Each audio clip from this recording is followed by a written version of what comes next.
Les états de surface. Alors, en mécanique, on utilise différents états de surface selon les besoins. Alors, qu'est-ce qu'un état de surface? Alors, un état de surface, c'est quand, par exemple, je vais toucher une surface, est-ce qu'elle va être lisse ou rugueuse? Alors, avec notre doigt, on ne peut pas tout ressentir. Donc, on aurait tendance à dire, par exemple, que cette surface est lisse, de même que celle-ci, parce qu'au doigt, on ne ressent rien. Mais en fait, on s'aperçoit que si on grossit au microscope, on va voir des creux, des bosses, des creux, des bosses. On va avoir une surface un petit peu comme ça, quoi. Voilà, en exagérant.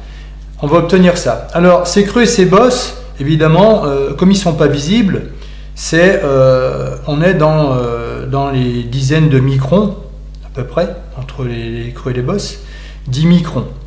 Voilà, je rappelle que 1 micron, c'est égal à 1 millième de millimètre. Donc 1 millimètre, c'est pas grand, hein, 1 millimètre que vous divisez par 1000. Donc vous voyez que c'est invisible à l'œil. Hein.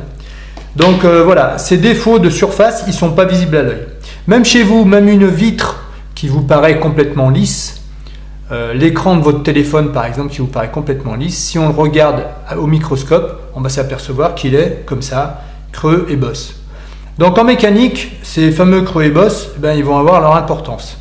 Alors souvent en mécanique, quand on veut du glissement, quand on veut que deux pièces glissent bien l'une contre l'autre, on va chercher à avoir des surfaces avec un bon état de surface, c'est-à-dire bien lisse.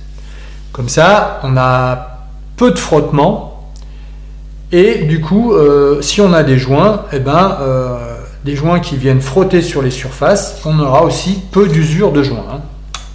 Donc, souvent en mécanique, on va chercher des surfaces lisses. Hein. Alors parfois, on peut aussi opter pour autre chose. On peut vouloir une surface un peu plus rugueuse pour qu'il y ait moins de glissement. D'accord? Alors par exemple, bon là, le bouchon, on voit qu'il est strié. Hein. Alors là, effectivement, ça donne une surface qui est plus que rugueuse. Hein. Là, c'est carrément de la matière qu'on est venu rajouter, quoi, voilà. Hein. Donc là, on a une bonne prise, voilà. On veut pas de glissement en fait, là. On veut que ça accroche bien au doigt. Donc là, on va faire en sorte d'avoir une surface qui accroche au doigt. Voilà. Donc, on peut voir que dans certains cas, on a des besoins d'une surface très lisse et dans d'autres cas, on peut avoir besoin d'une surface qui est, elle, est moins lisse. Hein. Voilà.